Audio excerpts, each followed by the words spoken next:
Vous savez que, je le disais à l'instant, hein, le savoir est lui aussi, le savoir est lui aussi soumis à la loi de l'entropie. Et lorsque, pour ma part, lorsque j'assiste, comme tout le monde, j'assiste à des colloques, enfin bref, des colloques sérieux, quoi, ce que je veux dire. Eh bien, lorsque quelqu'un me dit,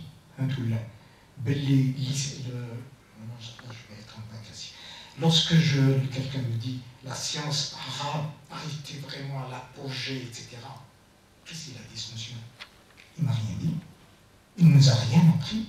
Il ne nous a pas dit comment les choses vont se passer dans l'avenir. Nous avons, j'ai beaucoup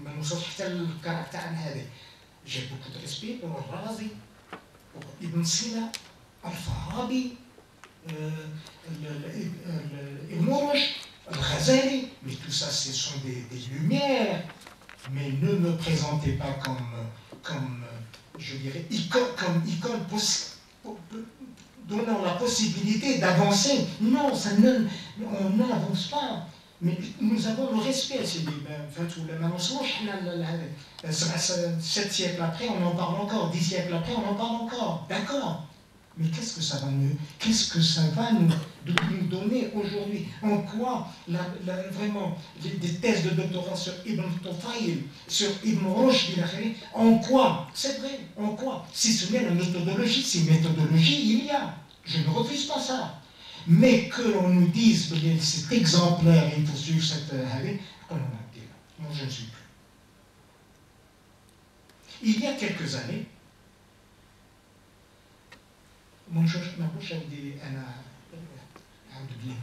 parce que c'est la vérité et puis ça ne me fait pas avancer la réflexion. كان شي ناس حاضرين هنا وحضروا هذاك الوقت، c'est-à-dire une quarantaine d'années. Vous vous en souvenez, il y a une quarantaine d'années, il n'y avait pas de médecins en Algérie, très peu, et il n'y avait pas d'ingénieurs, n'est-ce pas? شكون اللي كان يجي؟ يجيونا الناس من الشين، من يوغوسلافي، من كوبا، من l'Ukraine, etc. كل واحد جا كيسون. أنا كنت نقول لهم هذا جاو يتعلموا الحفاظة على راس الثمن. Et à l'époque, qu'est-ce que je disais? Je disais ce dont l'Algérie a besoin. هذاك الوقت, il y avait la pleine gloire de Boumediene Allah yarhamou, hein? Eh bien, je disais que l'Algérie avait besoin à l'époque de quatre activités intellectuelles. Première activité, nous avions besoin d'historiens. Le deuxième besoin de l'Algérie, à l'époque, nous avions besoin de linguistes. Troisième activité dont nous avions besoin, et malheureusement dont nous avons encore besoin aujourd'hui, c'est les philosophes. Nous avons besoin de philosophes aujourd'hui. Quel est le philosophe algérien qui réellement nous n'avons pas ça. Et nous avions à l'époque aussi, nous avions besoin de poètes. Effectivement, nous avions besoin de 4 personnes, 4 catégories. Comme par hasard, depuis 48 heures, j'étais vraiment très, très, très agréablement surpris. Nous avons quelques historiens, anciens modèles. Nous avons quelques linguistes. Ce matin, j'étais à une conférence, un colloque sur comment apprendre la langue arabe avec les multimédias. C'est formidable, c'était des linguistes. Mais magnifique, moi j'étais très heureux. Ensuite, qu'est-ce que nous avons besoin? Philosophes Nakash, des poètes Kain.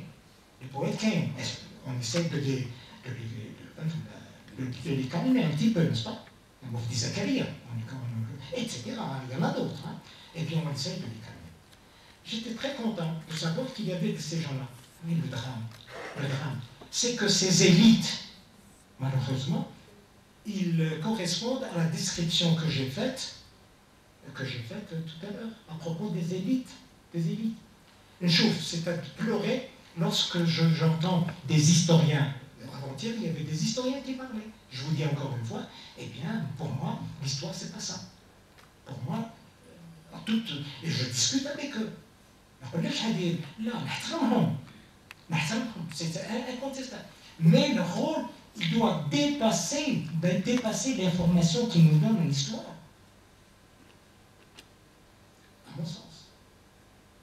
Le savoir, le monde évolue, le monde évolue. Est-ce que la mondialisation, tout le monde parle de la mondialisation, est-ce que la mondialisation d'aujourd'hui, du XXIe siècle, est-ce qu'elle a des relations, est-ce qu'elle a quelques similitudes avec la mondialisation du Moyen-Âge? Parce qu'il y avait mondialisation aussi.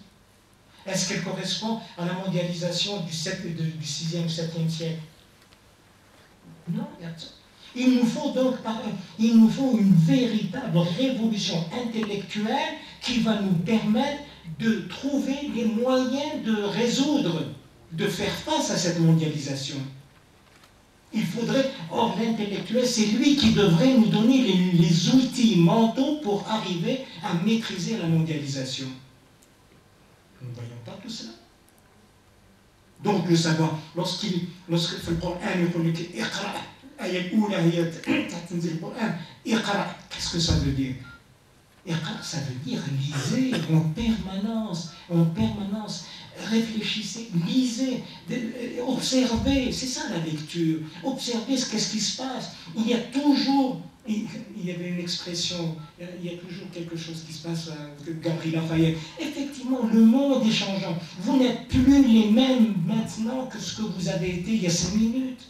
Nous changeons en permanence. La mondialisation aujourd'hui n'est pas celle d'hier. Les gens complètement... L'Europe d'aujourd'hui n'est pas celui d'hier. La Chine d'aujourd'hui n'est pas celle d'hier. Mais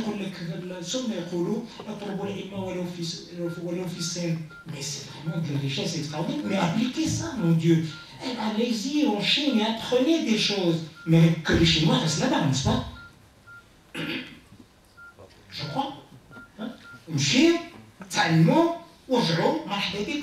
Mais les Chinois qui viennent ici, ils vont s'installer pour l'éternité.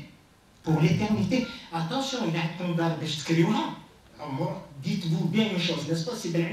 Dites-vous bien une chose, que le locataire ne sortira jamais. Dites-vous bien une chose, il ne sortira jamais. Bien entendu, ça nous donne un peu d'argent, n'est-ce pas? En tant qu'avocat, il faut bien défendre sa vie.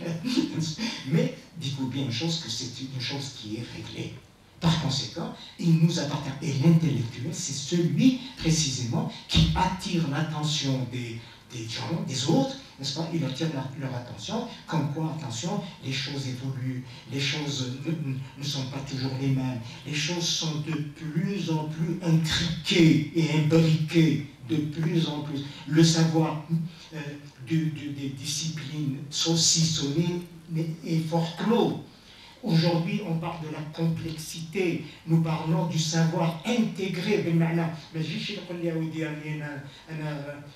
n'importe quelle discipline, même dans dans une partie que je connais un petit peu, à savoir le droit pénal. Mais le droit pénal n'est, par exemple, le droit pénal n'est pas étranger au droit commercial, le droit du statut personnel, mais tout ceci est imbriqué.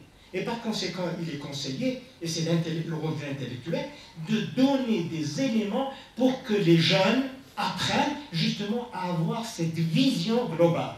On appelle ça une vision holistique. La vision holistique est indispensable. Alors qu'on continue de secteur en secteur, de professeur. Le professeur Irakaraf, en médecine, il se spécialise dans l'otorhino, la ringo, etc. Gilles Wortfein, déjà, la narine gauche, le spécialiste de la narine gauche et le spécialiste de la narine droite. Mais c'est lamentable. De la même façon, le chirurgien, lorsqu'il parle de ses patients, de ses malades qui viennent d'opérer, le foie du 34, qu'est-ce que ça veut dire, le foie du 34? Il a opéré quelqu'un qui est un patient qui est dans la chambre 34 et il a opéré le matin du foie. Mais ce chirurgien, il n'a pas d'humanité, ce mec. Parce que le foie, il est entouré d'autres organes, il est entouré d'un être humain, d'une famille, d'une misère, de souffrance, etc., etc. Il faut, à mon avis, l'intellectuel devrait attirer l'attention de toutes les personnes responsables. Il doit leur attirer l'attention sur cette façon de voir les choses. C'est-à-dire une façon, encore une fois je le répète, complexe et holistique et globale global. Mais quand le saucissonnage des matières, c'est terminé. On ne peut pas dire on est économiste et on est et juriste. On est tout ça à la fois. Mais, pour être tout ça à la fois, il faut précisément que nous ayons cette modestie de dire, attention, ce que je vais dire, ça m'appartient. Non pas parce que je ne veux pas le donner, c'est un domaine, mais tout simplement parce que c'est ma façon d'être qui parle. C'est le savoir, à la lecture. Il appartient aussi de ce qu'on appelle le savoir-faire, le savoir-être. Je passe Alors la troisième idée, c'est Qu'est-ce que ça veut dire?